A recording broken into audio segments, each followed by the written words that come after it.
co-founder of the social news and entertainment website Reddit, has been found dead. He certainly was a prodigy, although he never kind of thought of himself like that. He was totally unexcited about starting businesses and making money. There's a profound sense of loss tonight in Highland Park, Aaron Swartz' hometown, as loved ones say goodbye to one of the internet's brightest lights. Open access and computer activists are mourning his loss. An astonishing intellect. You talk to people who knew him. He was killed by the government, and MIT betrayed all of its basic principles. They wanted to make an example out of him, okay? Governments have an insatiable desire to control. He was potentially facing 35 years in prison and a $1 million fine. Raising questions of prosecutorial zeal and I would say even misconduct. Have you looked into that particular matter and reached any conclusions?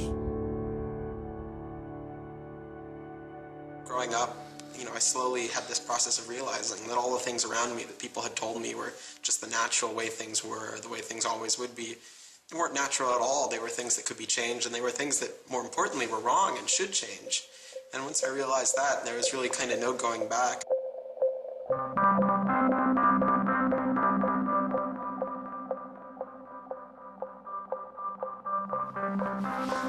Welcome to Story Reading Time. The name of the book is Paddington at the Fair. Well, he was born in Highland Park and grew up here. Aaron came from a family of 3 brothers, all extraordinarily bright.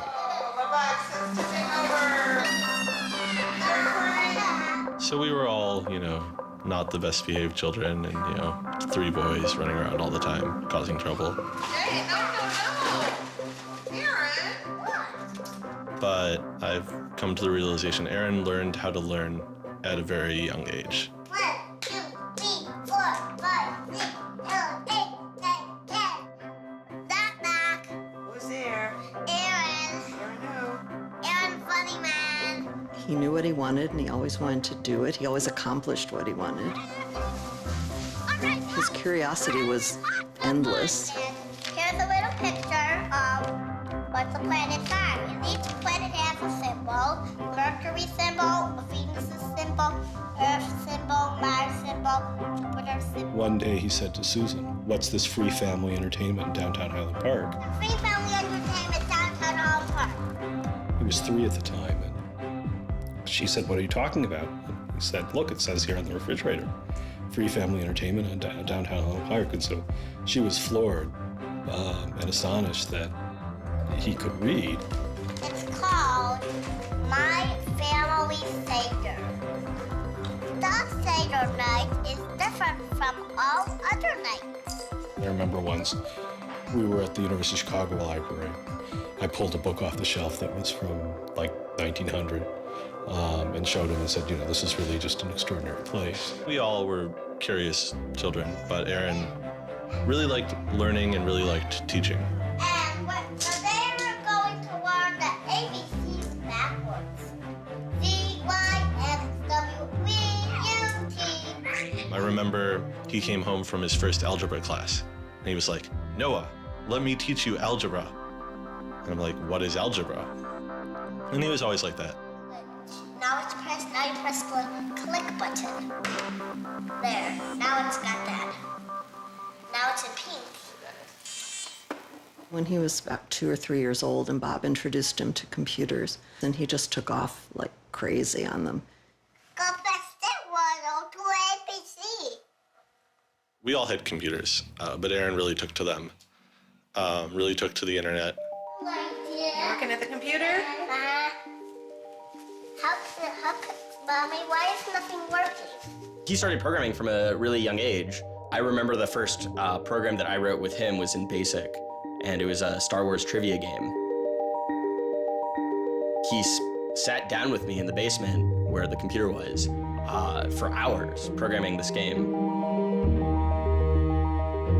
The problem that I kept having with him is there was nothing that I wanted done. And to him, there was always something to do, always something that programming could solve. The way Aaron always saw it is that programming is magic, right? You can accomplish these things that normal humans can't. Aaron made an ATM using like a Macintosh and like a cardboard box. One year for Halloween, I didn't know what I wanted to be, and he thought it'd be really, really cool if I dressed up like his new favorite computer, which at the time was the original iMac. I mean, he hated dressing up for Halloween, but he loved convincing other people to dress up as things that he wanted to see.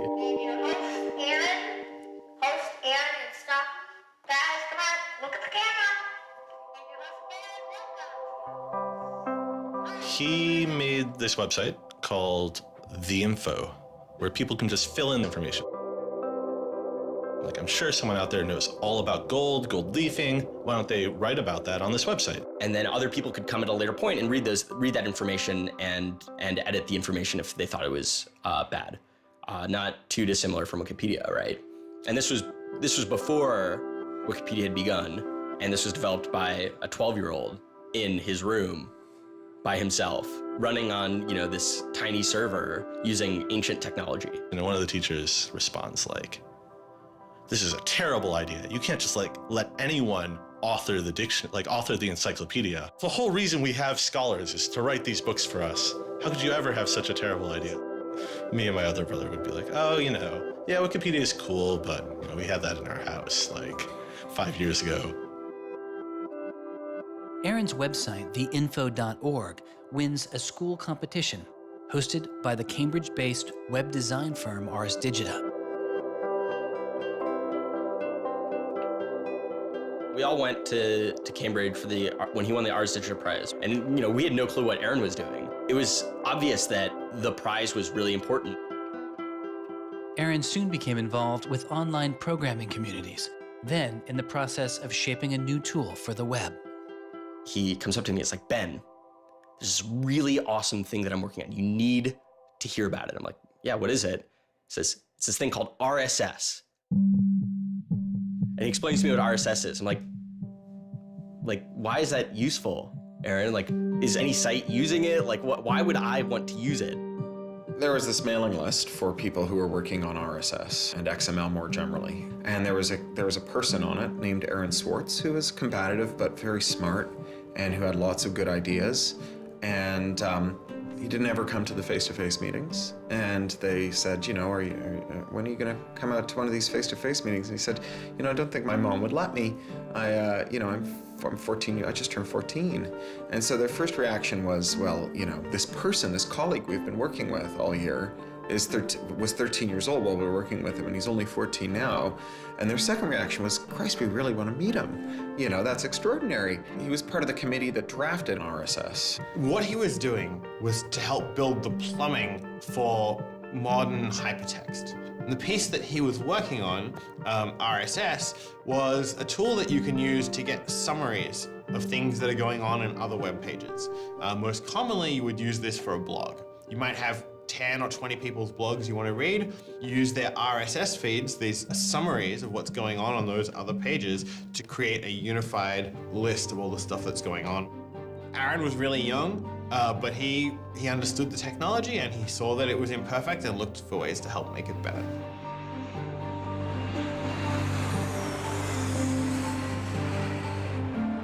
So his mom started bundling him on planes in Chicago. We'd pick him up in San Francisco. We'd introduce him to interesting people to argue with, and we'd marvel at his horrific eating habits. He only ate white food, only steamed rice, and not fried rice because that wasn't sufficiently white, and white bread, and so on. And you kind of marvel at this, the quality of the debate emerging from this, what appeared to be a small boy's mouth. And you think, this is a kid who's really going to go somewhere if he doesn't die of scurvy. Aaron, you're up.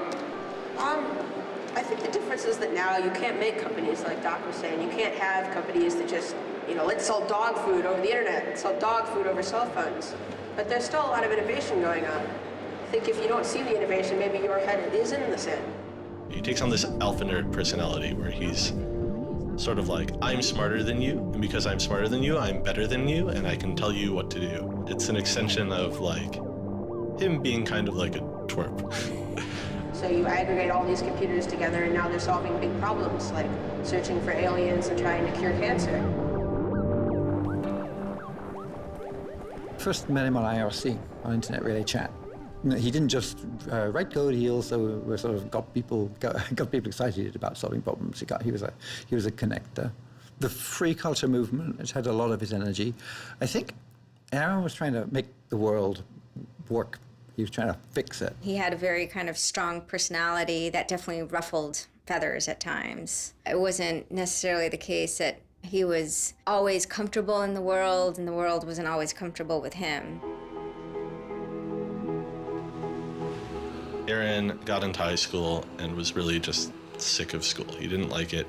He didn't like any of the classes that were being taught. He didn't like the teachers. Aaron really knew how to get information. He was like, I don't need to go to this teacher to learn how to do geometry. I can just read the geometry book, and I don't need to go to the teacher to learn their version of American history. Like, I have 3 historical compilations here. I could just read them, and I'm not interested in that. I'm interested in the web. I was very frustrated with school. I thought, the teachers didn't know what they were talking about, and they were very domineering and controlling, and the homework was kind of a sham, and it was just all the way to pin students together and force them to do busy work. And, I started reading books about the history of education and how this educational system was developed, and, alternatives to it in ways that people could actually learn things as opposed to just regurgitating facts their teachers told them. And that kind of led me down this path of questioning things. Once I questioned the school I was in, I questioned the society that built the school, I questioned the businesses that the schools were training people for, and I questioned the government that, set up this whole structure. One of the things he was most passionate about was copyright, especially in those early days. Copyright has always been something of a burden on the publishing industry and on readers, but it wasn't an excessive burden. It was a reasonable institution to have in place to make sure that people got paid. What Aaron's generation experienced was the collision between this antique copyright system and this amazing new thing we were trying to build, the internet and the web. These things collided, and what we got was chaos. He then met Harvard law professor Lawrence Lessig, who was then challenging copyright law in the Supreme Court. A young Aaron Swartz flew to Washington to listen to the Supreme Court hearings. I am Aaron Swartz, and I'm here to listen to see the Eldred argument. Why did you fly out here from Chicago and come all this way to see the Eldred argument? That's a more difficult question. See the Eldred. Because I don't know. It's very exciting to see the Supreme Court, especially such a prestigious case as this one.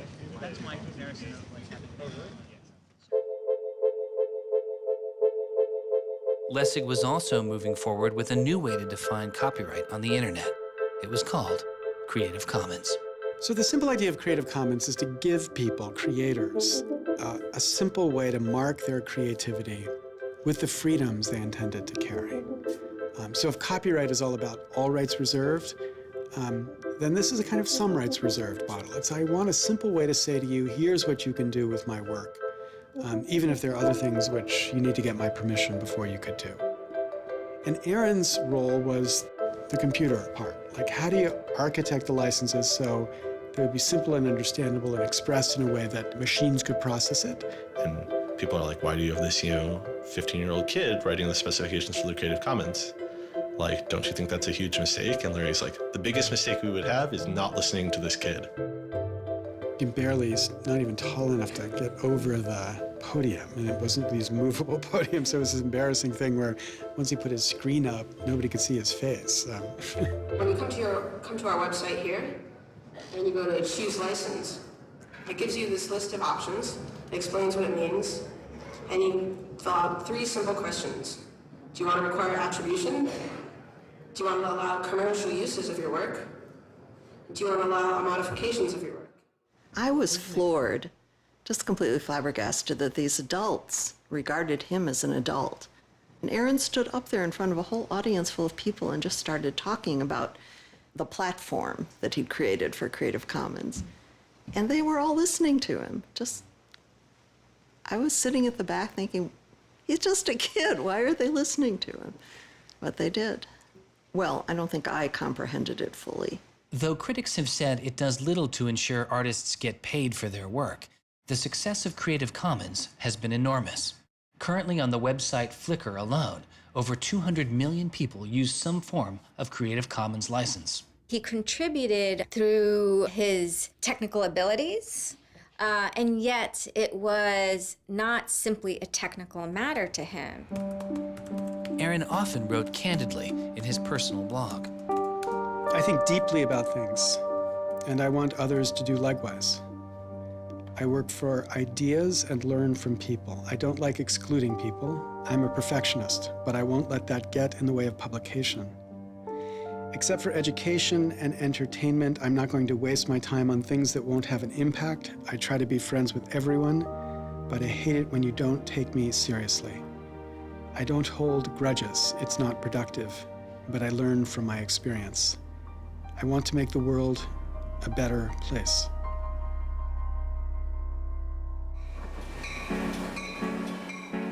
In 2004, Swartz leaves Highland Park and enrolls in Stanford University. He had had ulcerative colitis, which was very troubling, and we were concerned about him taking his medication. He got hospitalized, and he would take this cocktail of pills every day. And one of those pills was a steroid, which stunted his growth and made him feel different from many of the other students. Aaron, I think, shows up at Stanford ready to do scholarship and finds himself in effectively a babysitting program for overachieving high schoolers who, in 4 years, are meant to become, captains of industry and one percenters. And I think it just made him bananas.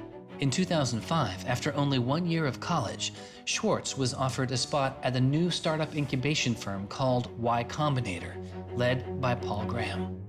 And he's like, hey, I have this idea for a website. And Paul Graham likes him enough and says, yeah, sure.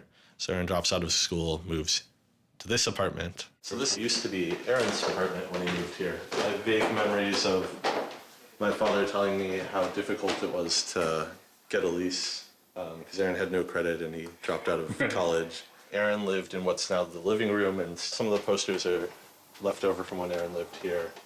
And then the library. There are more books, but a lot of them are Aaron's. Aaron's Y Combinator site was called Infogami, a tool to build websites. But Infogami struggles to find users, and Swartz eventually merges his company with another Y Combinator project in need of help. It was a project headed by Steve Huffman and Alexis Ohanian, called Reddit. There we were, starting from almost nothing. No users, no money, no code, and growing day by day into a hugely popular website. And it showed no signs of letting up. First we had 1,000 users, then 10,000, then 20,000, and on and on. It was just incredible. Reddit becomes huge, and it's a real sort of geeky corner of the internet. There's a lot of humor, there's a lot of art, and there's just people who flock to the site and make that site the main site they go to every morning to get their news. Reddit kind of just borders on chaos at some level. So on the one hand, it's a place where people discuss news of the day, technology, politics, and issues. And yet there is a lot of kind of not safe for work material, offensive material. There's some subreddits where trolls find a welcome home. And so in that sense, Reddit has been kind of home to controversy as well. It kind of sits on that edge of chaos. Reddit catches the attention of the corporate magazine giant Condé Nast, who makes an offer to buy the company. Some large amount of money, large enough that my dad was getting bugged with questions about how do I store this money? Like a lot of money. Like a lot of money. Probably more than $1 million, but I don't actually know. And he is how old at the time? 19, 20. So it was in this apartment. They sat around on what predated these couches, hacking on Reddit. And when they sold Reddit, they threw a giant party and then all flew out to California the next day and left the keys with me. It was funny, he just sold a startup, so we all kind of presumed he was the richest person around, but he said, oh no, I'll take this tiny little shoebox-sized room. That's all I need. It was barely larger than a closet. The idea of him spending his money on fancy objects just seems so implausible. He explains it's I like living in apartments, so I'm not going to spend a lot of money on a new place to live. I'm not going to buy a mansion. And I like wearing jeans and a t-shirt, so I'm not going to spend any more money on clothes. So like, it's, you know, really no big deal. What is a big deal to Swartz is how traffic flows on the internet and what commands our attention. In the old system of broadcasting, you were fundamentally limited by the amount of space in the airwaves. You know, you could only send out 10 channels over the airwaves of television, right? Or even with cable, you had 500 channels. On the internet, everybody can have a channel. Everyone can get a blog or a MySpace page. Everyone has a way of expressing themselves. And so what you see now is not a question of who gets access to the airwaves. It's a question of who gets control over the ways you find people. You know, you start seeing power centralizing in sites like Google, these sort of gatekeepers that tell you where on the internet you want to go, the people who provide you your sources of news and information. So it's not, you know, only certain people have a license to speak. Now everyone has a license to speak. It's a question of who gets heard. After he started working in San Francisco at Condé Nast, he comes into the office and they want to give him a computer with all this crap installed on it and say that he can't install any new things on his computer, which to a developer is outrageous, right? From the first day, he was complaining about all this stuff. Gray walls, gray desks, gray noise. The first day I showed up here, I simply couldn't take it. By lunchtime, I had literally locked myself in a bathroom stall and started crying. I can't imagine staying sane with someone buzzing in my ear all day, let alone getting any actual work done. Nobody else seems to get work done here either. Everybody's always coming into our room to hang out and chat or invite us to play the new video game system that Wired is testing. He really had different aspirations that were politically oriented. And Silicon Valley just doesn't really quite have that culture that orients technical activity for the purposes of political goals. Aaron hated working for a corporation. They all hate working for Condé Nast, but Aaron is like the only one who's not going to take it. And Aaron basically gets himself fired by not showing up to work ever. It was said to be a messy breakup. Both Alexis Ohanian and Steve Huffman declined to be interviewed for this film. He rejected the business world. One of the really important things to remember about that choice when Aaron decided to kind of leave startup culture is that he was also leaving behind the things that had made him, you know, famous and well-loved, and, you know, he was at risk of letting down fans. He got to where he was supposed to be going and had the self-awareness and the orneriness to realize that he had climbed the mountain of shit to pluck the single rose and discovered that he'd lost his sense of smell. And rather than sit there and insist that it wasn't as bad as it seemed, and he did get the rose in any event, he climbed back down again, which is pretty cool. The way Aaron always saw it is that programming is magic, right? You can accomplish these things that normal humans can't by being able to program. So if you had magical powers, would you use them for good or to make you mountains of cash? Swartz was inspired by one of the visionaries he had met as a child, the man who had invented the World Wide Web, Tim Berners-Lee. In the 1990s, Berners-Lee was arguably sitting on one of the most lucrative inventions of the 20th century. But instead of profiting from the invention of the World Wide Web, he gave it away for free. It is the only reason the World Wide Web exists today.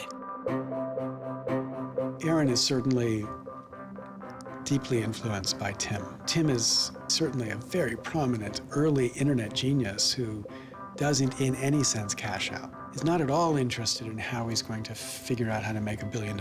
People would have seen, there's money to be made there. So there would have been lots of little webs instead of one big one. And one little web, and lots of little webs doesn't work because you can't follow links from one to the other. You know, you had to have the critical mass for this thing was the entire planet.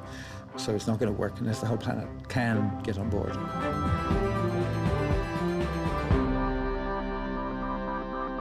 I mean, I feel very strongly that it's not enough to just live in the world as it is, to just kind of take what you're given and, follow the things that adults told you to do and that, your parents told you to do and that society tells you to do. I think you should always be questioning. I take this very scientific attitude that everything you've learned is just provisional, that, you know, it's always open to recantation or refutation or questioning. And I think the same applies to society. Once I realized that there were real serious problems, fundamental problems that I could do something to address, I didn't see a way to forget that. I didn't see a way not to. We just started spending a lot of time just kind of as friends. We would just talk for hours into the night. I definitely should have understood that he was flirting with me. I think to some degree I was like, this is a terrible idea and impossible, and therefore I will pretend it is not happening. As my marriage was breaking down and I was really stuck without anywhere to go, we became roommates and brought my daughter over. We moved in and furnished a house, and it was really peaceful. Like, my life had not been peaceful for a while, and really neither had his.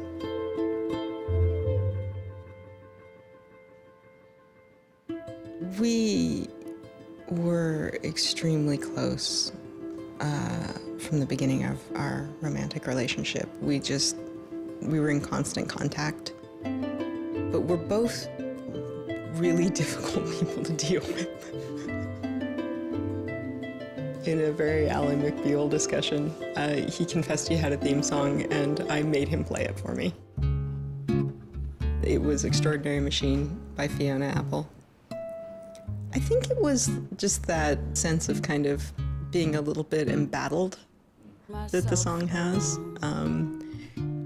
And it also had like this hopefulness to it. By foot it's a slow climb, but I'm good at being uncomfortable, so I can't stop changing all the time. Because in many ways, Aaron was tremendously optimistic about life.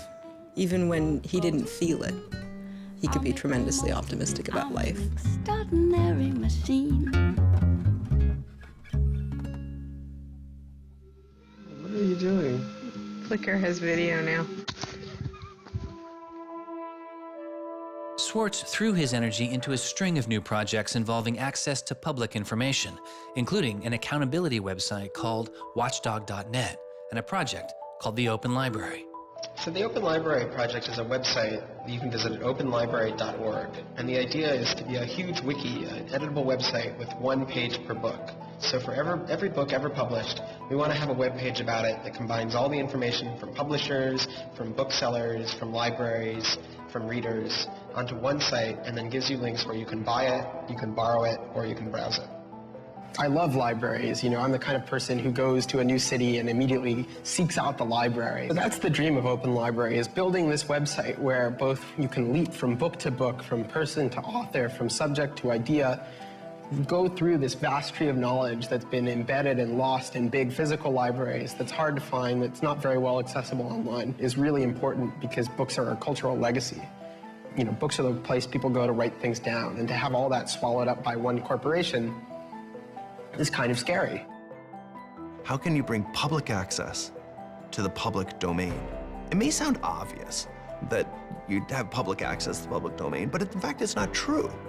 So the public domain should be free to all, but it's often locked up. There's often, guard cages. It's like having a national park, but with a moat around it and gun turrets pointed out in case somebody might want to actually come and enjoy the public domain.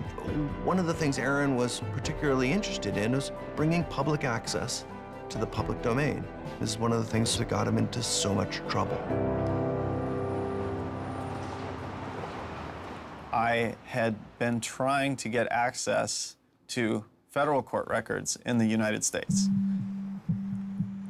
What I discovered was a puzzling system called PACER, which stands for Public Access to Court Electronic Records.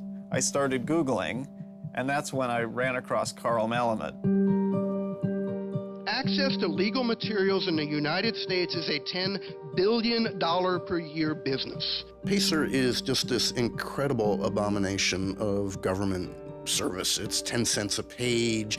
It's this most brain-dead code you've ever seen. You can't search it. You can't bookmark anything. You got to have a credit card. And these are public records. It's U.S. district courts are very important. It's where a lot of our seminal litigation starts, civil rights cases, patent cases, all sorts of stuff. And journalists and students and citizens and lawyers all need access to PACER, and it fights them every step of the way. People without means can't see the law as readily as people that have that gold American Express card. It's a poll tax on access to justice. The law is the operating system of our democracy, and you have to pay to see it. That's not much of a democracy. They make about $120 million a year on the PACER system, and it doesn't cost anything near that, according to their own records. In fact, it's illegal.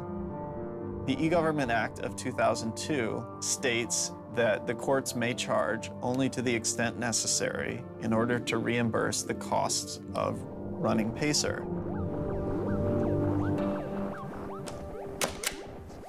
As the founder of public.resource.org, Malamud wanted to protest the PACER charges.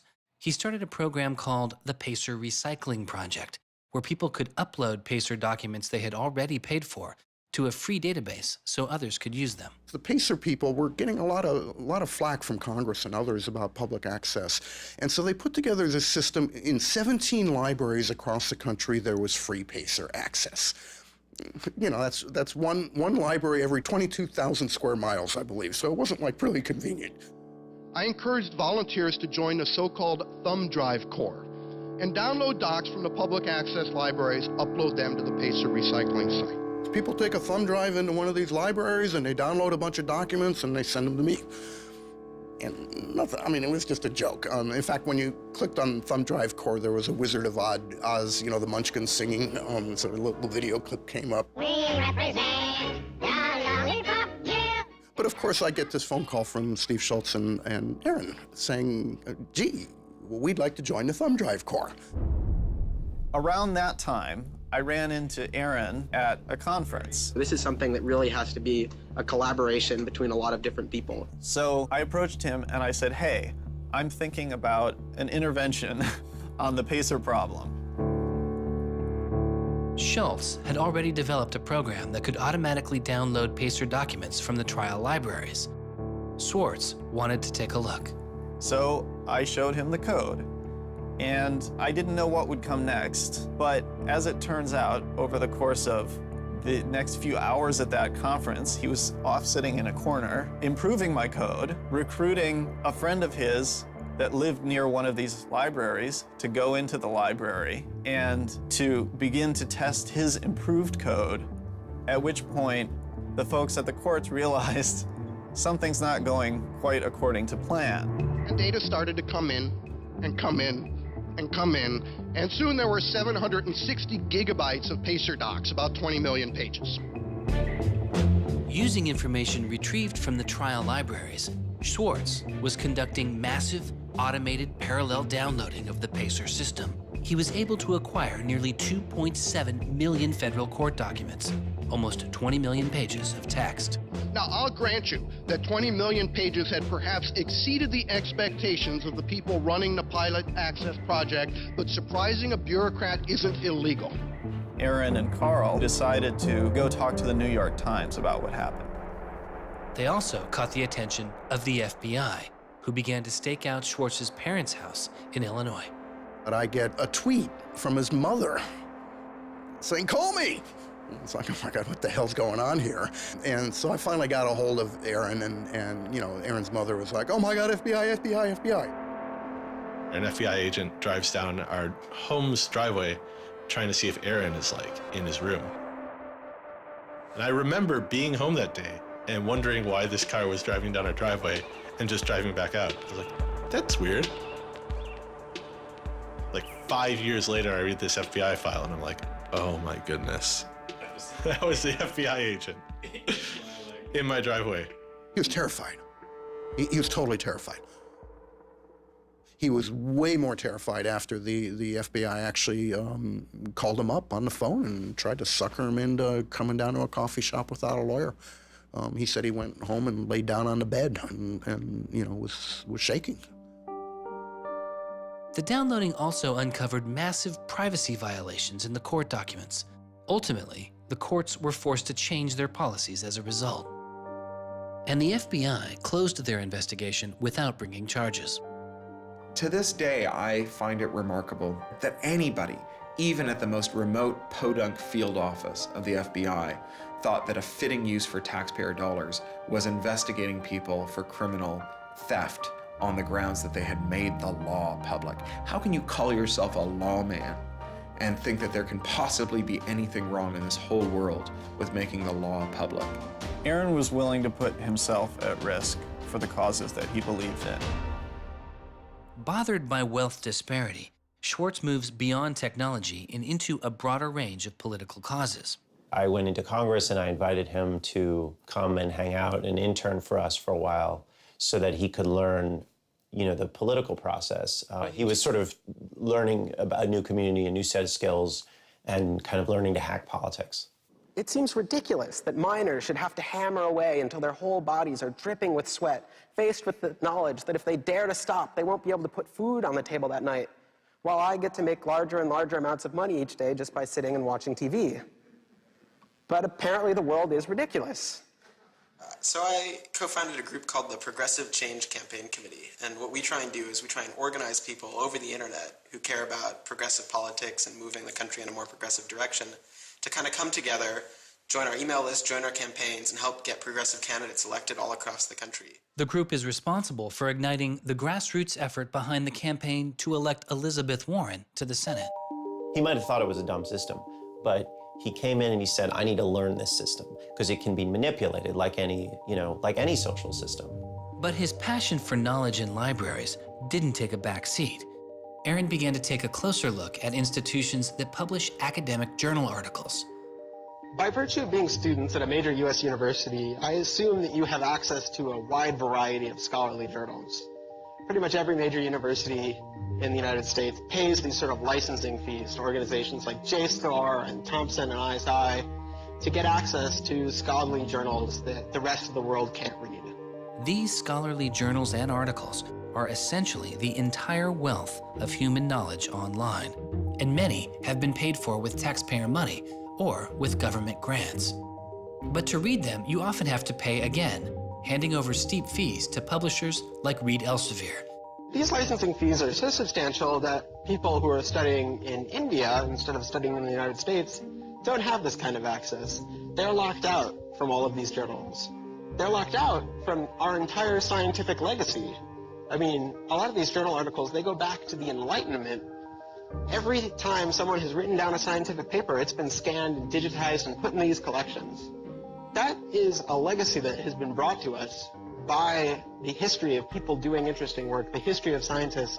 It's a legacy that should belong to us as a commons, as a people, but instead it's been locked up and put online by a handful of for-profit corporations who then try and get the maximum profit they can out of it.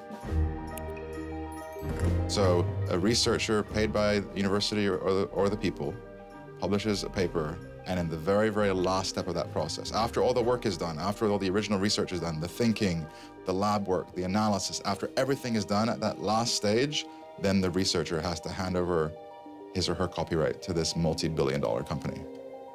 And it's sick. It's an entire economy built on volunteer labor. And then the publishers sit at the very top and scrape off the cream. Talk about a scam.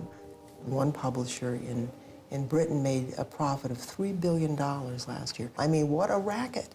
JSTOR is just a very, very small player in that story, but for some reason, JSTOR is the player that Aaron decided to confront. He'd gone to some conference around open access and open publishing, and I don't know who the person from JSTOR was, but I think at some point Aaron asked the question, like, how much would it cost to open up JSTOR in perpetuity? And they gave some, I think it was $200 million, something that Aaron thought was totally ridiculous. Working on a fellowship at Harvard, he knew users on MIT's famously open and fast network Nextdoor had authorized access to the riches of JSTOR. Swartz saw an opportunity. You have a key to those gates. And with a little bit of shell script magic, you can get those journal articles. On September 24th, 2010, Swartz registered a newly purchased Acer laptop on the MIT network under the name Gary Host. The client name was registered as Ghost Laptop. He doesn't hack JSTOR in the traditional sense of hacking. The JSTOR database was organized, so it was completely trivial to figure out how you could download all the articles in JSTOR because it was basically numbered. It was basically, / number article 444,024, then 25, then 26. He wrote a Python script called keepgrabbing.py, which was like keep grabbing one article after another. The next day, Ghost Laptop begins grabbing articles, but soon the computer's IP address is blocked. For Swartz, it's barely a bump in the road. He quickly reassigns his computer's IP address and keeps downloading. Well, JSTOR and MIT take a number of steps to try to interfere with this when they notice that this is happening. And when the more modest steps don't work, then at a certain stage, JSTOR just cuts off MIT from having access to the JSTOR database. So there's this kind of cat and mouse game around getting access to the JSTOR database. Aaron ultimately, obviously, is the cat because he has more technical capability than the JSTOR database people do in defending them. And eventually, there was an unlocked supply closet in the basement of one of the buildings. And he went, instead of going through Wi-Fi, he went down there and he just plugged his computer directly into the network and just left it there with an external hard drive downloading these articles to the computer. Unknown to Swartz, his laptop and hard drive had been found by authorities. They didn't stop the downloads. Instead, they installed a surveillance camera. They found the computer in this room in the basement of an MIT building. They could have unplugged it. They could have waited for the guy to come back and said, dude, what are you doing? Cut it out. Who are you? And they could have done all that kind of stuff, but they didn't. What they wanted to do was film it to gather evidence to make a case. That's the only reason you film something like that.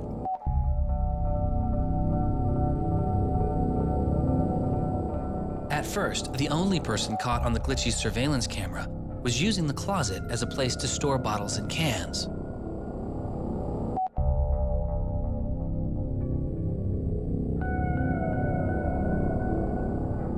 But days later, it caught Swartz.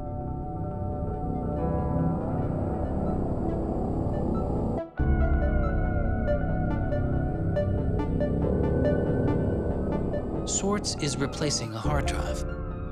He takes it out of his backpack, leans out of frame for about 5 minutes, and then leaves.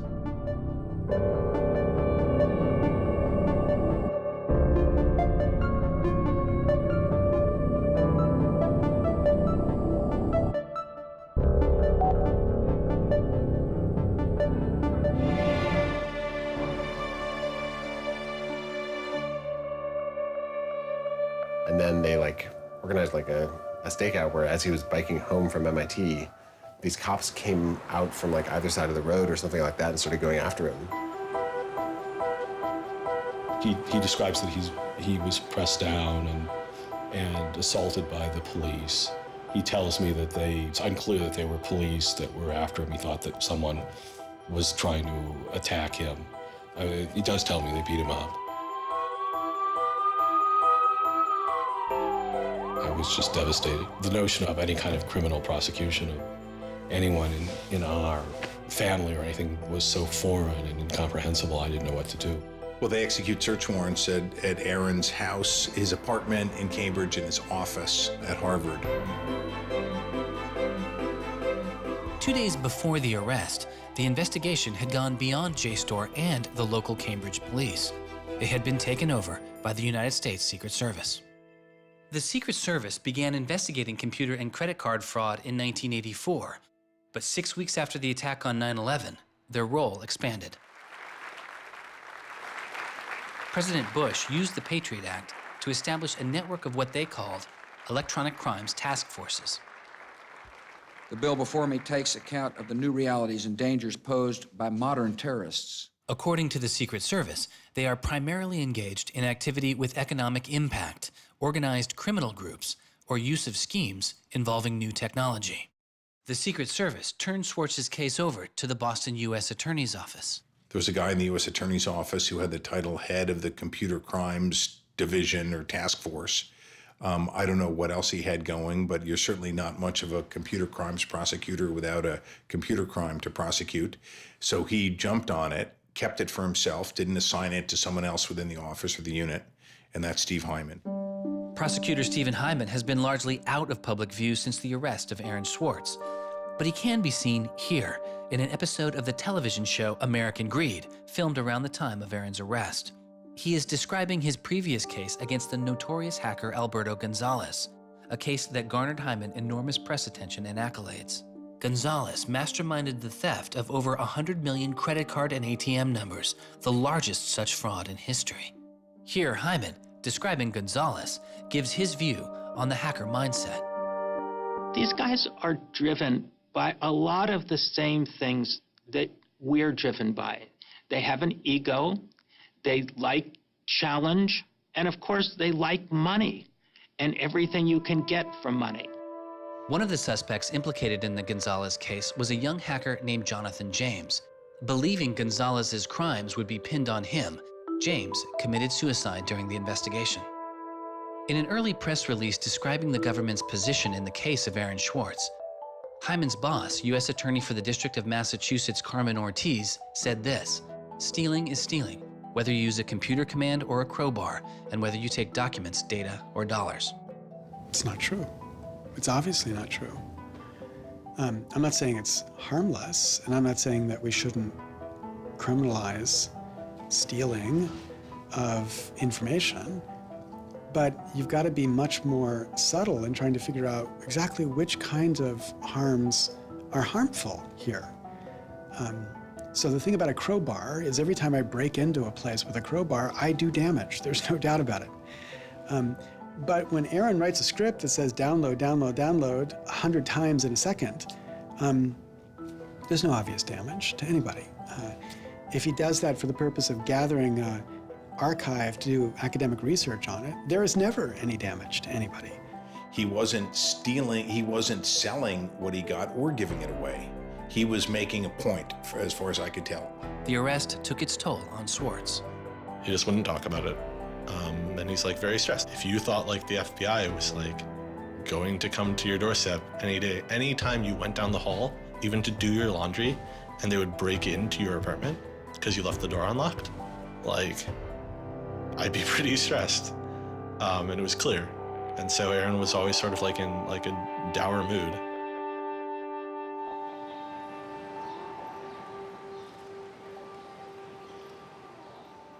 He wouldn't give off any sensitive information about his whereabouts during this time because he was so afraid that the FBI would be waiting for him. It was a time of unprecedented social and political activism.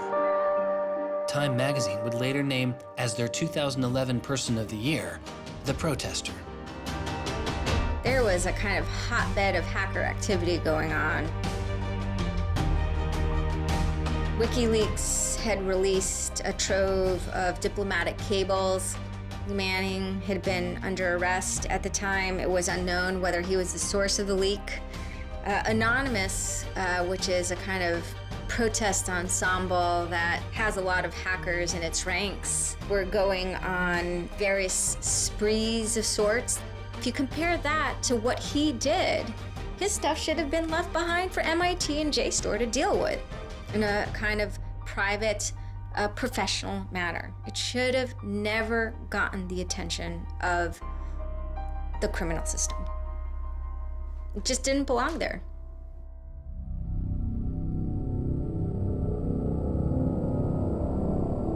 Before he was indicted, Swartz was offered a plea deal that involved 3 months in prison, time in a halfway house, and a year of home detention, all without the use of a computer. It was on the condition that Swartz plead guilty to a felony.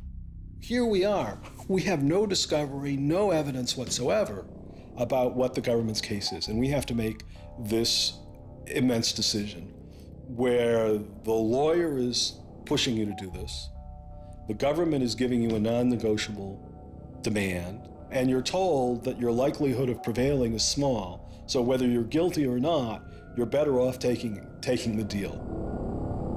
Boston has its own computer crimes division with lots of lawyers, probably more lawyers than they need. So, you can imagine all sorts of cases where it'd be really hard to prosecute because you've got some criminals in Russia or you've got some people inside of a corporation are going to have $500 lawyers or $700 an hour lawyers sitting down against you. And then you've got this case with this kid, which is pretty easy to prove that he did something, and he's already marked himself as a troublemaker with the FBI, so why not go as tough as you can in here against that guy? It's good for you, the prosecutor, it's good for the Republic, because you're fighting all those terrorist types. I was so scared. I was so scared of having my computer seized. I was so scared of going to jail because of my computer being seized. I had confidential material from sources from my previous work on my laptop. And that is above all my priority, is to keep my sources safe. I was so scared of what was going to happen to Ada. Aaron told me that they'd offered him a deal, and he finally just said that he would take it if I told him to. And I came real close to saying take it. He had developed like serious political aspirations in the intervening time between when, that moment when he ended that entrepreneurial startup life and begun this new life that had come to this political activism. And he just didn't believe that he could continue in his life with a felony. He said to me one day, we were walking by the White House, and he said to me, they don't let felons work there.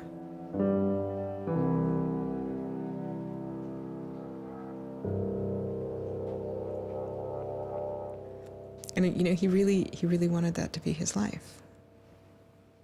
He hadn't killed anybody. He hadn't hurt anybody. He hadn't stolen money. He hadn't done anything that seemed felony worthy, right? And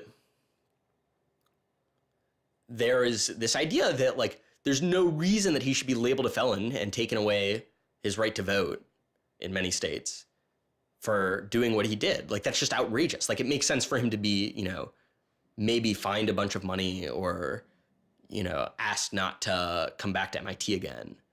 But to be a felon, to face jail time. Swartz turned down the plea deal. Hyman redoubled his efforts. Hyman continued to press us at all levels.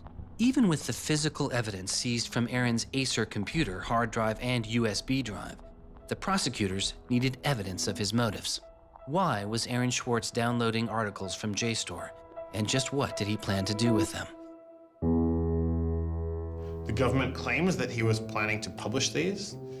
We don't really know whether that was his real intention, because Aaron also had a history of doing projects where he'd analyze giant data sets of articles in order to learn interesting things about them.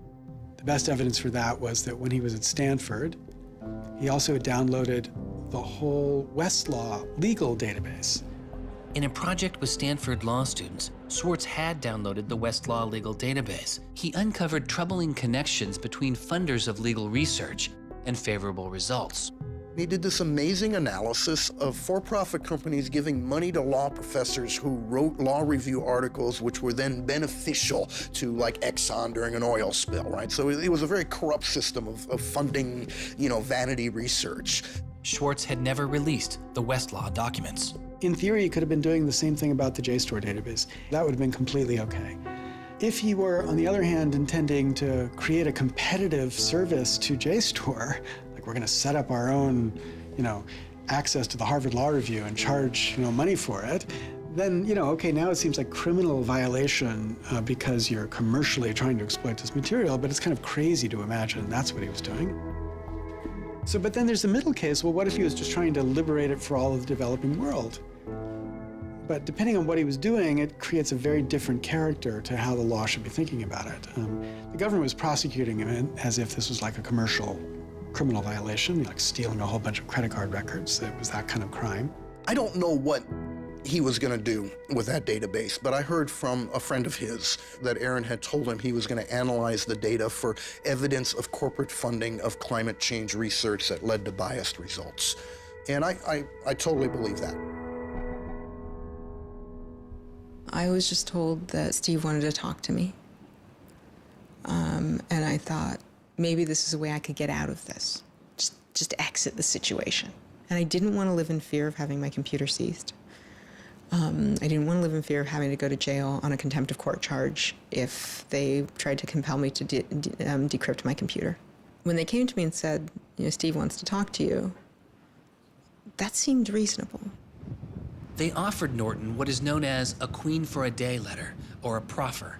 It allowed prosecutors to ask questions about Aaron's case. Norton would be given immunity from prosecution herself for any information she revealed during the meeting. I didn't like it.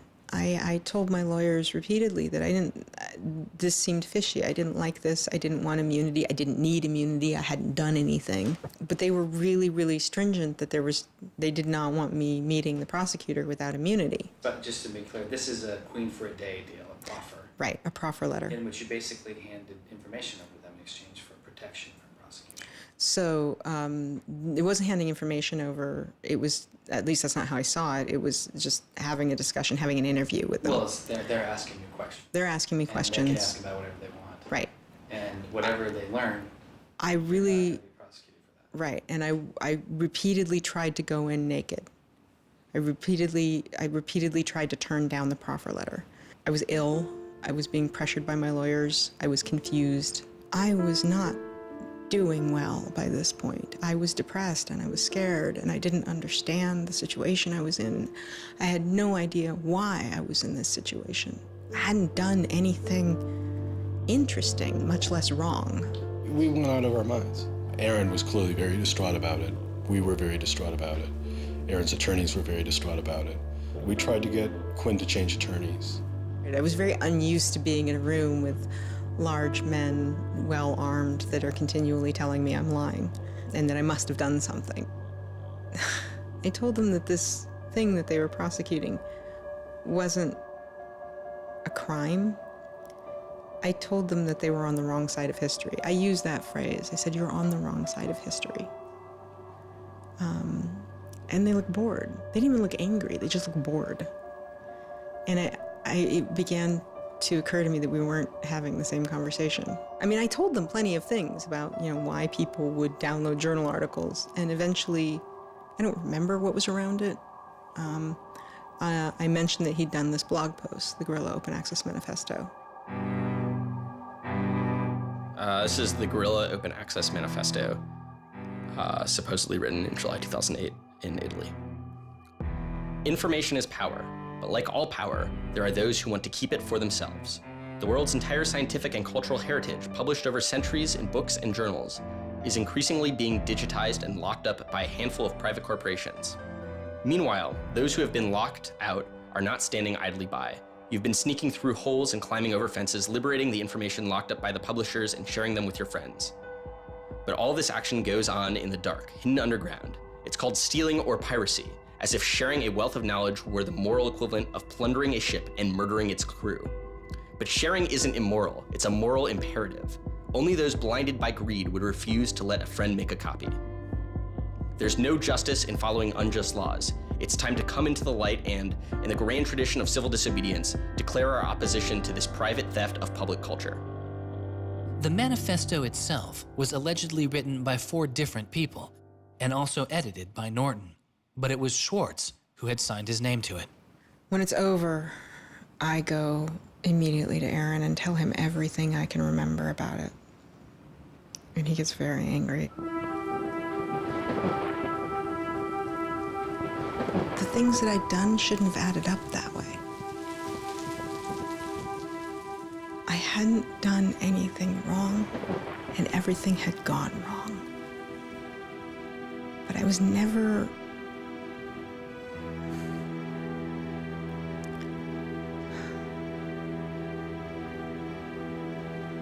I'm still angry. I'm still angry that you can try your best with these people to do the right thing, and they will turn everything against you, and they will hurt you with anything they can. And in that moment, I regret that I said what I did. But my much larger regret is that we have settled for this, that we are okay with this. That we are okay with a justice system that tries to game people into little traps so they can ruin their lives. So yeah, I wish I hadn't said that, but I am much, much angrier that this is where I am. That this is what we as a people think is okay. They used every method that I think they could think of to get her to provide information which would be unhelpful to Aaron and helpful to the prosecution of Aaron. Right. But you know, I don't think she had information that was helpful to the government. Months go by as Swartz's friends and family await a looming indictment. In the meantime, Swartz was becoming a go-to expert on a series of internet issues. To you then, do you think that the internet is something that should be considered a human right and something that the government cannot take away from you? Yes, definitely. I mean, this notion that national security is an excuse to shut down the internet, that's exactly what we heard in Egypt and Syria and all these other countries. And so, yeah, it's true. Sites like WikiLeaks are going to be putting up some embarrassing material about what the U.S. government does, and people are going to be organizing to protest about it and try and change their government. You know, and that's a good thing. That's what all these First Amendment rights of free expression, of freedom of association are all about. And so the notion that we should try and shut those down, I think, just goes against very basic American principles. The principle, I think, is one that our founding fathers would have understood. If the internet had been around back then, instead of putting post offices in the Constitution, they would have put ISPs. Well, it's definitely interesting to see how... Swartz meets activist Taryn Steinbrickner Kaufman, and the two begin to date. We need a massive global public outcry. If there's no massive global public outcry, it won't create any change. You know, 4 people in this city should cause a massive global public outcry. You know, we need a petition signer. Without telling her specifics, he warned her he was involved in something he called simply the bad thing. And I had sort of crazy theories, like that he was having an affair with Elizabeth Warren or something. I speculated both Hillary Clinton and Elizabeth Warren, actually, but so sometime in probably late July, Aaron called me, and I happened to pick up, and he said, you know, the bad thing might be in the news tomorrow. Do you want me to tell you, or do you want to read about it in the news? And I said, well, I want you to tell me. And he said, well, I've been arrested for downloading too many academic journal articles, and they want to make an example out of me. And I was like, that's it? That's the big fuss? Really? Like, this doesn't sound like a very big deal. On July 14th, 2011, federal prosecutors indict Swartz on 4 felony counts. He gets indicted on the same day that like 2 people in England who are part of LulzSec get arrested, and like a few other real hackers. And Aaron is just like someone who kind of looks like a hacker, enough that they can like, you know, put his head on a stake and like put it on the gates. Aaron went to surrender, and they arrested him. They then strip searched him, took away his shoelaces, took away his belt, and left him in solitary confinement. The District of Massachusetts United States Attorney's Office released a statement saying Swartz faces up to 35 years in prison, to be followed by 3 years of supervised release, restitution, forfeiture, and a fine of up to $1 million. He is released on $100,000 bail. The same day, the primary victim in the case, JSTOR, formally drops all charges against Swartz and declines to pursue the case. JSTOR, they weren't our friends, they weren't helpful or friendly to us, but they also were just kind of like, we're not part of this. JSTOR and their parent company, Ithaca, also sidestepped requests to talk with this film. But at the time, they released a statement saying it was the government's decision whether to prosecute, not JSTOR's. And so it's our belief that with that, the case will be over. That we should be able to get Steve Hyman to drop the case or settle it in some rational way. And the government refused. Why? Well, because I think they wanted to make an example out of Aaron. And they said they wanted to, the reason why they wouldn't move on requiring a felony conviction and jail time was that they wanted to use this case as a case of for deterrence. They told us that. They told you that? Yes. This was going to be an example? Yes. He was going to be an example? Yes. Steve Hyman said that. Deterring who? Like, there's other people out there running around logging onto JSTOR and downloading the articles to make a political statement? I mean, who are they deterring? It would be easier to understand the Obama administration's posture of supposedly being for deterrence if this was an administration that, for instance, prosecuted arguably the biggest economic crime that this country has seen in the last 100 years, the crimes that were committed that led to the financial crisis on Wall Street. When you start deploying the non-controversial idea of deterrence only selectively, you stop making a dispassionate analysis of lawbreaking, and you started deciding to deploy law enforcement resources specifically on the basis of political ideology. And that's not just undemocratic, it's supposed to be un-American. Prosecutor Stephen Hyman later reportedly told MIT's outside counsel that the straw that broke the camel's back was a press release sent out by an organization Swartz founded called Demand Progress. According to the MIT account, Hyman reacted to the short statement of support, calling it a wild internet campaign and a foolish move that moved the case from a human one-on-one level to an institutional level.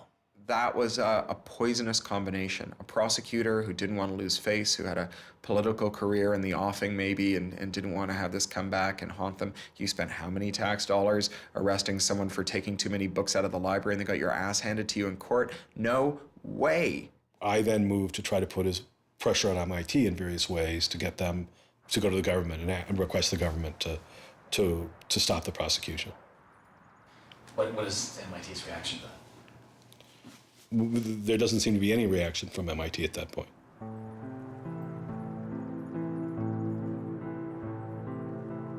MIT doesn't defend Aaron, which to people inside of the MIT community seems outrageous because MIT is a place that encourages hacking in the biggest sense of the word. At MIT, the idea of going and running around on roofs and tunnels that you weren't allowed to be in was not only a rite of passage, it was part of the MIT tour.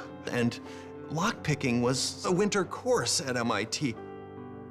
They had the moral authority to stop it in its tracks. MIT never stood up and took a position of saying to the feds, don't do this. We don't want you to do this. You're overreacting. This is too strong, that I'm aware of.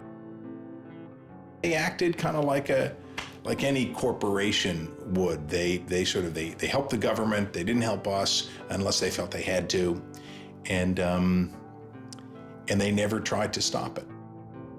MIT declined repeated requests to comment, but they later released a report saying they attempted to maintain a position of neutrality and believed Hyman and the U.S. Attorney's Office did not care what MIT thought or said about the case. MIT's behavior seemed really at odds with the MIT ethos, right? You could argue that MIT turned a blind eye and that was okay for them to do. But taking that stance, taking that neutral stance in and of itself was taking a pro-prosecutor stance. If you look at Steve Jobs and Steve Wozniak, they started by selling a blue box, which was a thing designed to defraud the phone company. If you look at Bill Gates and Paul Allen, they initially started their business by using computer time at Harvard, which was pretty clearly against the rules. The difference between Aaron and the people I just mentioned is that Aaron wanted to make the world a better place. He didn't just want to make money. Swartz continues to be outspoken on a variety of internet issues. You know, the reason the internet works is because of the competitive marketplace of ideas. And what we need to be focusing on is getting more information about our government, more accessibility, more discussion, more debate. But instead, it seems like what Congress is focused on is shutting things down.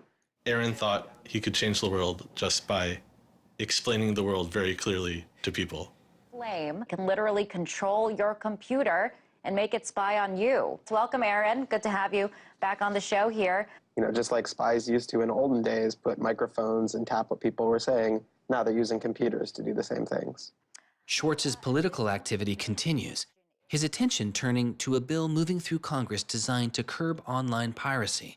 It was called SOPA. Activists like Peter Eckersley saw it as an enormous overreach, threatening the technical integrity of the internet itself. And one of the first things I did was to call Aaron. I said, can we do a big online campaign against this? This isn't a bill about copyright. It's not? No, he said.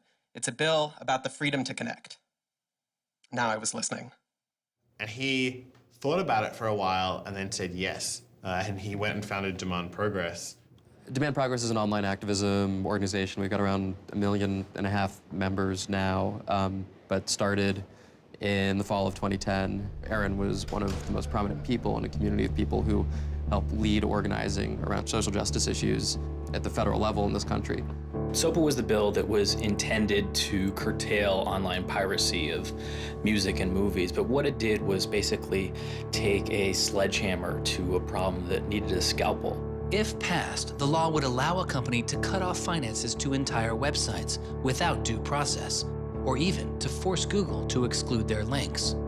All they needed was a single claim of copyright infringement. It pitted the titans of traditional media against a new and now far more sophisticated remix culture. It makes everyone who runs a website into a policeman. And if they don't do their job of making sure nobody on their site uses it for anything that's even potentially illegal, the entire site can get shut down without even so much as a trial. This was over the top. I mean, this was a catastrophe. This bill poses a serious threat to speech and civil liberties for all who use the internet. There were only a handful of us who said, look, we're not for piracy either, but it makes no sense to destroy the architecture of the internet, the domain name system, and so much that makes it free and open in the name of fighting piracy. And Aaron got that right away. The freedoms guaranteed in our Constitution, the freedoms our country had been built on, would be suddenly deleted. New technology, instead of bringing us greater freedom, would have snuffed out fundamental rights we'd always taken for granted. And I realized that day, talking to Peter, that I couldn't let that happen. When SOPA was introduced in October 2011, it was considered inevitable. Our strategy when it first came out was to hopefully slow the bill down, maybe weaken it a little bit, but even we didn't think that we would be able to stop this bill. Having worked in Washington, what you learn is that typically in Washington, the legislative fights are fights between different sets of corporate moneyed interests. They're all duking it out to pass legislation. And the fights that are the closest are when you have one set of corporate interests against another set of corporate interests, and they're financially equally matched in terms of campaign contributions and lobbying. Those are the closest ones.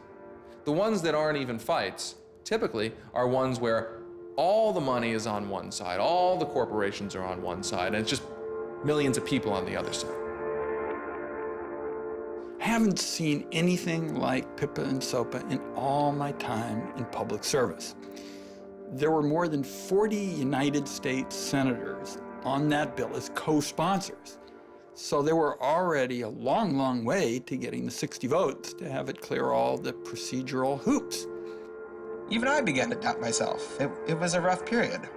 Swartz and Demand Progress were able to marshal enormous support, using traditional outreach combined with commonly used voice-over IP to make it very easy for people to call Congress.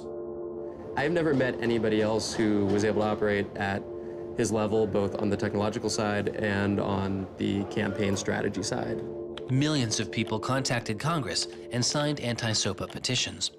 Congress was caught off guard. There was just something about watching those clueless members of Congress debate the bill, watching them insist they could regulate the internet and a bunch of nerds couldn't possibly stop them. I am not a nerd. I'm just not enough of a nerd. Maybe we ought to ask some nerds what this thing really does. Let's have a hearing, bring in the nerds. Really?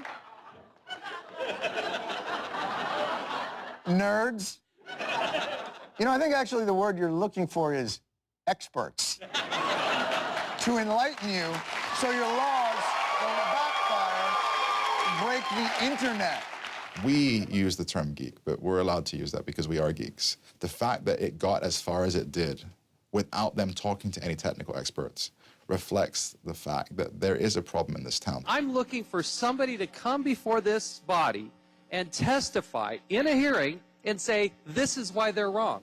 There used to be an office that provided science and technology advice, and members could go to them and say, help me understand XYZ.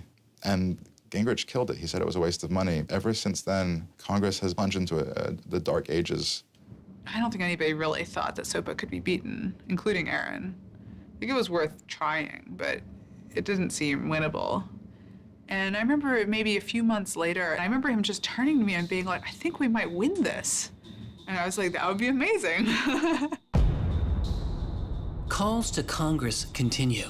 When the domain hosting site GoDaddy becomes a supporter of the bill, tens of thousands of users transferred their domain names in protest.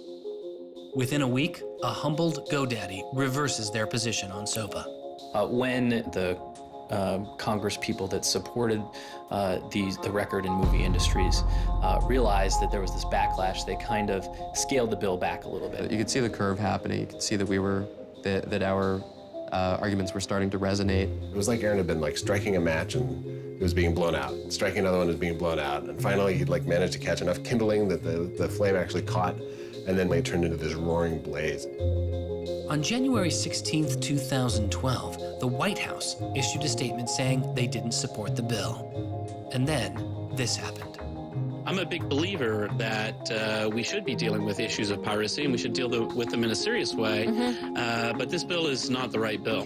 When Jimmy Wales put his support towards blacking out Wikipedia, the #5 most popular website in the world. This is a website that's on several % of all of the clicks on anywhere on the internet. Wikipedia went black, Reddit went black, Craigslist went black, phone lines on Capitol Hill flat out melted.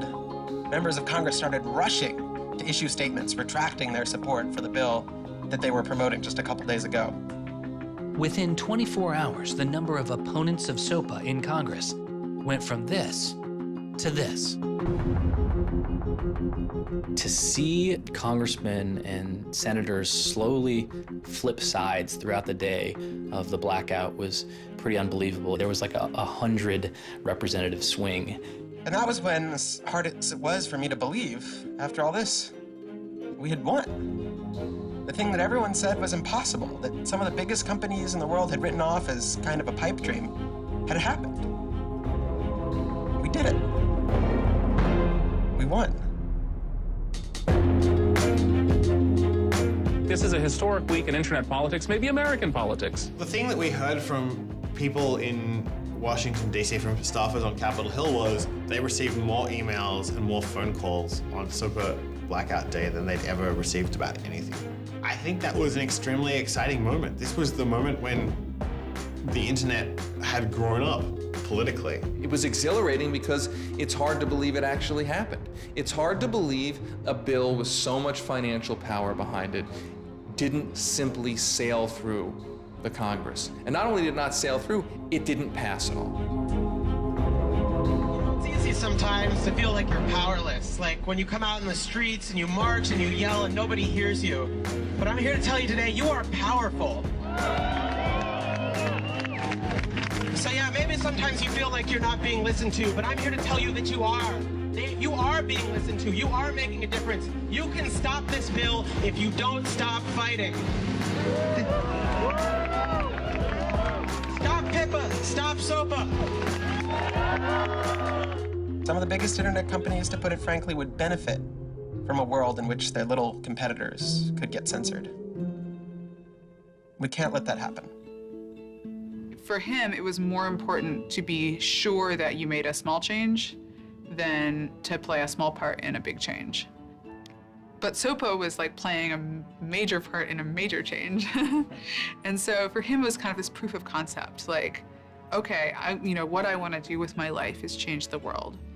I think about it in this really scientific way of like, I'm measuring my impact. And this shows that it's possible, right? That the thing that I want to do with my life is possible. I have proved that I can do it, that I, Aaron Swartz, can change the world. For a guy who never really thought he had done much, which was Aaron, it was one of the few moments where you could really see that he felt like he had done something good. Feeling like here is his maybe one and only victory lap. Everyone said there was no way we could stop SOPA. We stopped it. This is 3 outrageously good victories, and the year isn't even over yet. I mean, if there's a time to be positive, it's now. You know, he wins at SOPA a year after he's arrested it's not unambiguously happy moments. There's a lot going on. He's so attuned towards participating in the political process, you can't stop him. The list of organizations Swartz founded or co-founded is enormous. And years before Edward Snowden would expose widespread internet surveillance, Swartz was already concerned. It is shocking to think that the accountability is so lax that they don't even have sort of basic statistics about how big the spying program is. And if the answer is, oh, we're spying on so many people we can't possibly even count them, then that's an awful lot of people, right? It would be one thing if they said, look, you know, we know the number of telephones we're spying on, we don't know exactly how many real people that corresponds to, but they just came back and said, we can't give you a number at all. That's pretty, I mean, it's scary is what it is. Well, that's scary. You know, they put incredible pressure on him, took away his, you know, all of the money he had made. They, you know, threatened to take away his physical freedom. Why'd they do it, you know? I mean, well, why are they going after whistleblowers, you know? Why are they going after people who tell the, you know, who tell the truth about all sorts of things? I mean, from the banks to the, you know, to war, to just sort of government transparency. So secrecy serves those who are already in power. And we are living in an era of secrecy that coincides with an era where the government is doing also a lot of things that are probably illegal and unconstitutional. So those two things are not coincidences. It's very clear that this technology has been developed not for small countries overseas, but right here for use in the United States by the U.S. government. The problem with the spying program is it's this sort of long, slow expansion, you know, going back to the Nixon administration, right? Obviously, it became big after 9/11 under George W. Bush, and Obama has continued to expand it, and the problems have slowly grown worse and worse. But there's never been this moment you can point to, say, okay, we need to galvanize opposition today because today is when it matters. Instead, it's mattered for. The prosecution, in my estimation, of Aaron Swartz was about sending a particular laser-like message to a group of people that the Obama administration sees as politically threatening. And that is essentially the hacker, the information, and the democracy activist community. And the message that the Obama administration wanted to send to that particular community was, in my estimation, we know you have the ability to make trouble for the establishment. And so we are going to try to make an example out of Aaron Swartz to scare as many of you as possible into not making that trouble. And the government said, oh, the legal opinions we're using to legalize the spying program are also classified. So we can't even tell you which laws we're using to spy on you. You know, every time they can say, oh, this is another instance of cyber war, the cyber criminals are attacking us again, we're all in danger, we're all under threat. They use those as excuses to push through more and more dangerous laws. And so just to follow that up, like personally, how do you feel the fight is going, I guess? It's up to you. I know, but we gotta like, you know. You know, there's sort of these two polarizing perspectives, right? Everything is great. The internet has created all this freedom and liberty and everything's gonna be fantastic. Or everything is terrible. The internet has created all these tools for cracking down and spying and, you know, controlling what we say. And the thing is, both are true, right? The internet has done both. And both are kind of amazing and astonishing. And which one will win out in the long run is up to us. It doesn't make sense to say, oh, one is doing better than the other. You know, they're both true. And it's up to us which ones we emphasize and which ones we take advantage of, because they're both there and they're both always going to be there.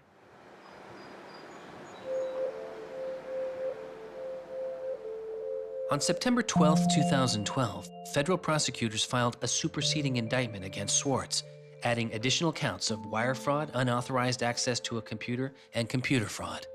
Now, instead of 4 felony counts, Swartz was facing 13. The prosecution's leverage had dramatically increased, as did Swartz's potential jail time and fines. They filed a separate indictment to add more charges, and they had a theory about why this conduct constituted a number of federal crimes, and that a very significant sentence could attach to it under the law. That theory, and much of the prosecution's case against Swartz, involved a law created originally in 1986. It is called the Computer Fraud and Abuse Act. The Computer Fraud and Abuse Act was inspired by the movie War Games with Matthew Broderick, which is a great movie. I have you now. In this movie, a kid gets the ability through the magic of computer networks to like launch a nuclear attack.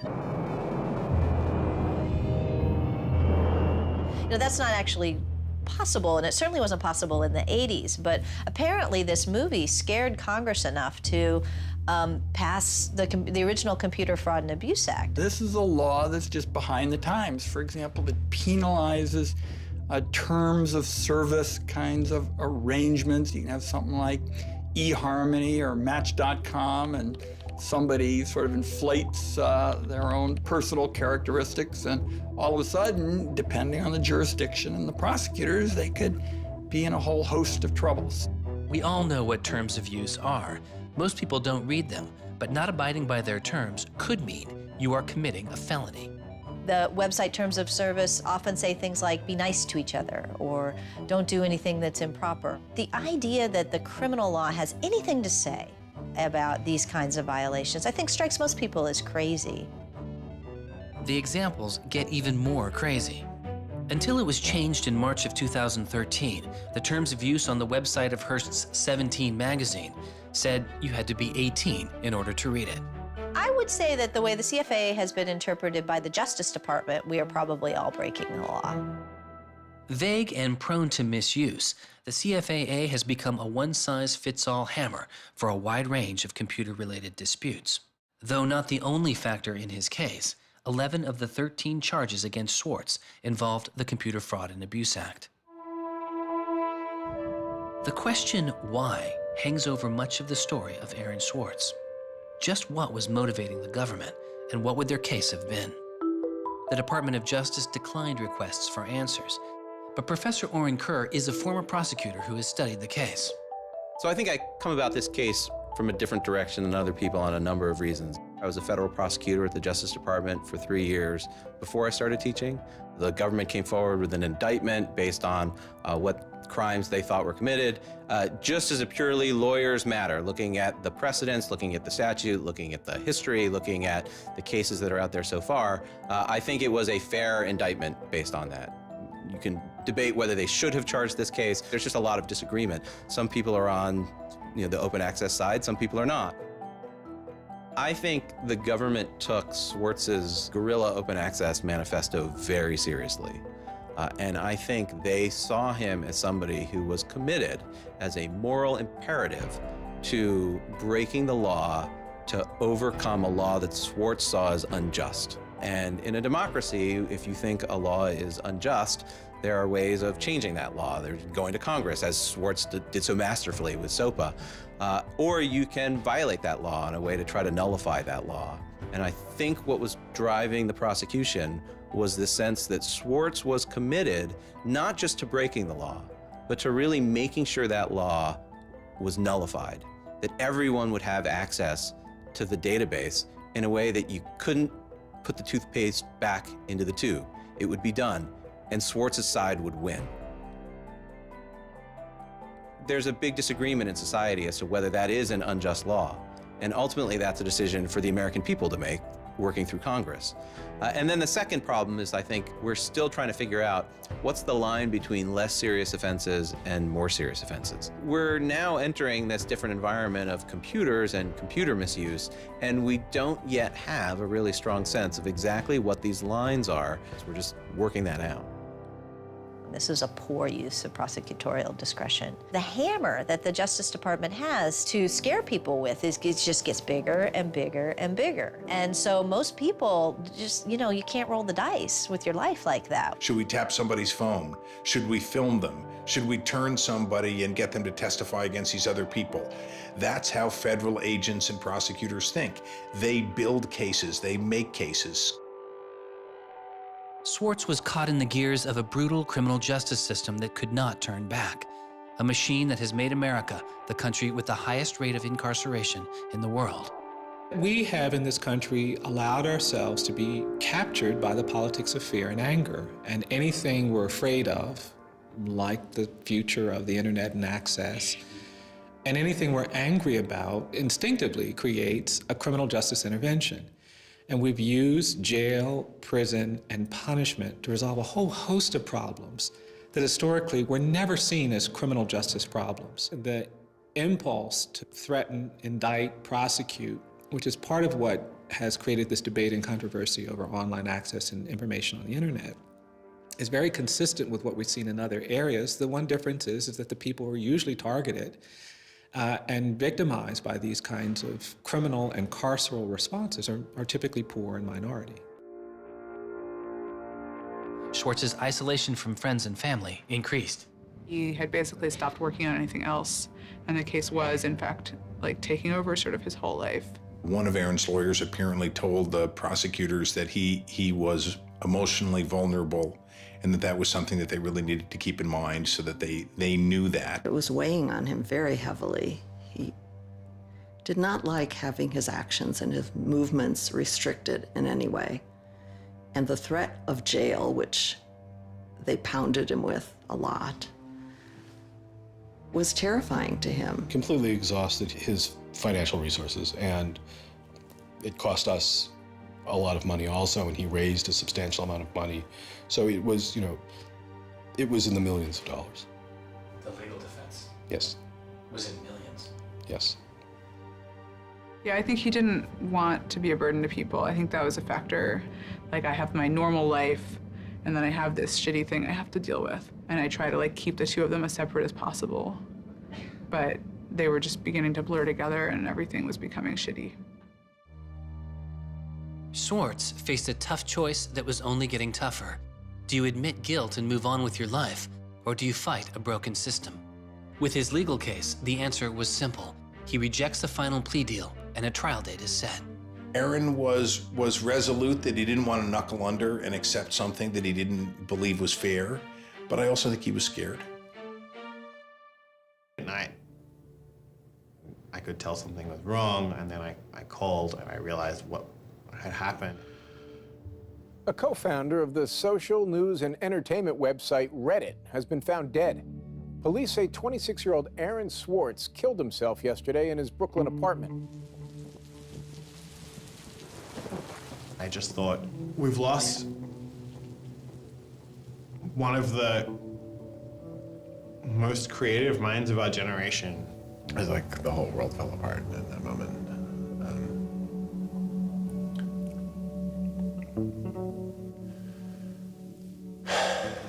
It was one of the hardest nights of my life.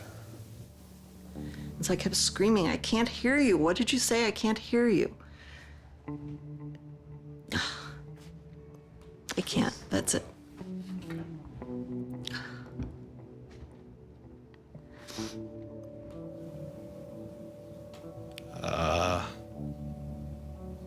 Yeah, none of it made any sense. And really still doesn't. I was so frustrated, angry.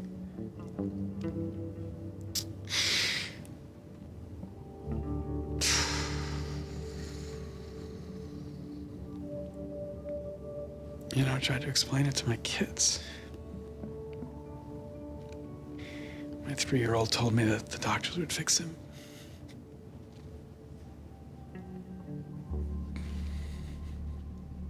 I've known lots of people who've died, but I've never lost anybody like this. Because everybody feels, and I do too, there's so much we could have more to do. Like, I just didn't know he was there. I didn't know this was what he was suffering, and he was part of me. And I just wanted it to not be real. And then I just looked at his Wikipedia page and I saw the end date.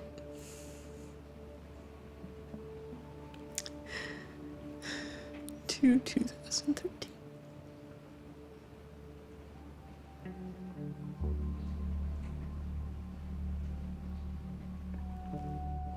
Aaron is dead.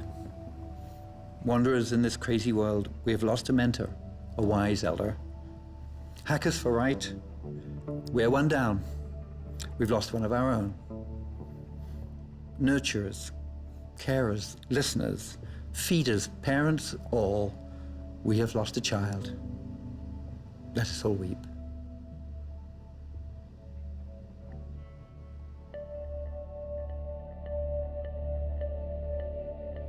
my first thought was, well, what if nobody even notices? Because it wasn't clear to me how salient he was. I had never seen anything quite like the outpouring I saw. The net just lit up.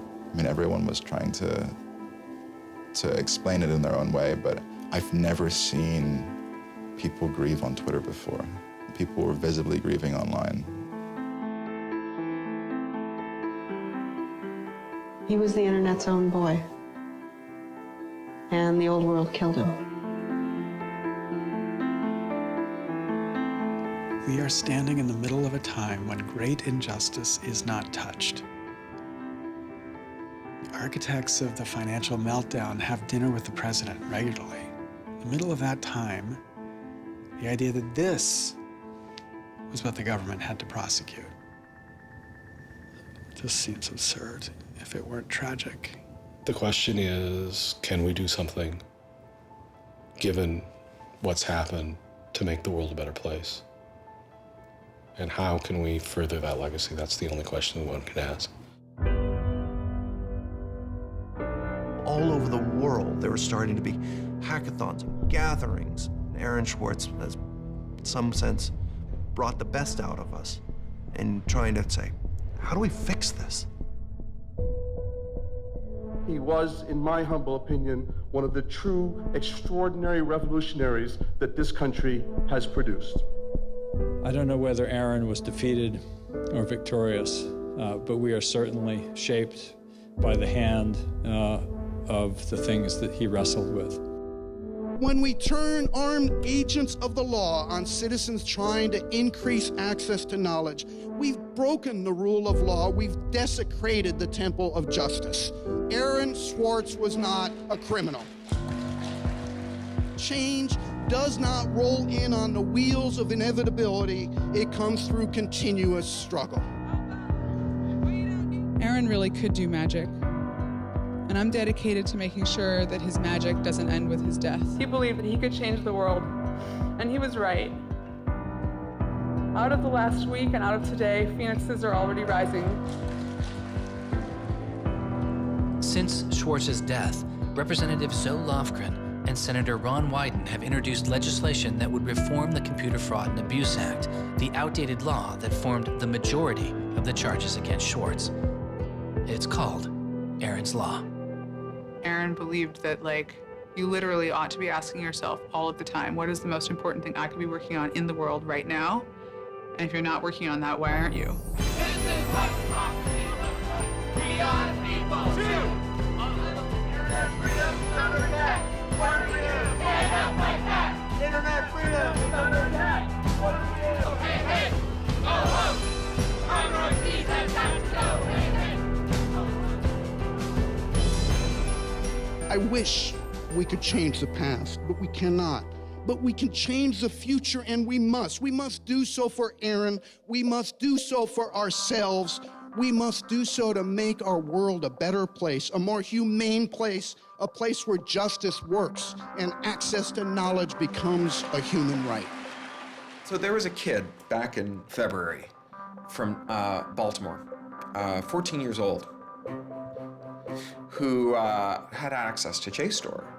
And he'd been spelunking through JSTOR after reading something. And he figured out a way to do early tests for pancreatic cancer.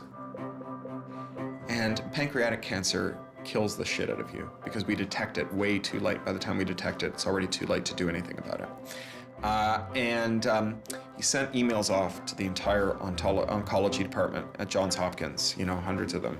And every 14-year-old kid, yeah. And most of them ignored it, right? But one of them sent him an email back and said, this is not an entirely stupid idea. Why don't you come on over? And this kid worked evenings and weekends with this researcher. And in February, I heard him on the news, just a couple of weeks after Aaron died, when Aaron was in the news a lot. Sorry. And he said the reason he was on the news is because they'd done it. They were shipping an early test for pancreatic cancer that was going to save lives. And he said, this is why what Aaron did was so important. Because you never know, right? This truth of the universe is not only something that policymakers use to figure out, what the speed limit should be. It's where the thing that's going to keep, your kid from dying of pancreatic cancer comes from. And without access, the person who might come up with the thing that's got your number on it may never find that answer. He slept so well, he didn't fall out of bed once, not even when he dreamed he was back on the spacecraft. Very good, Aaron. Very good. Yay, Aaron. Okay.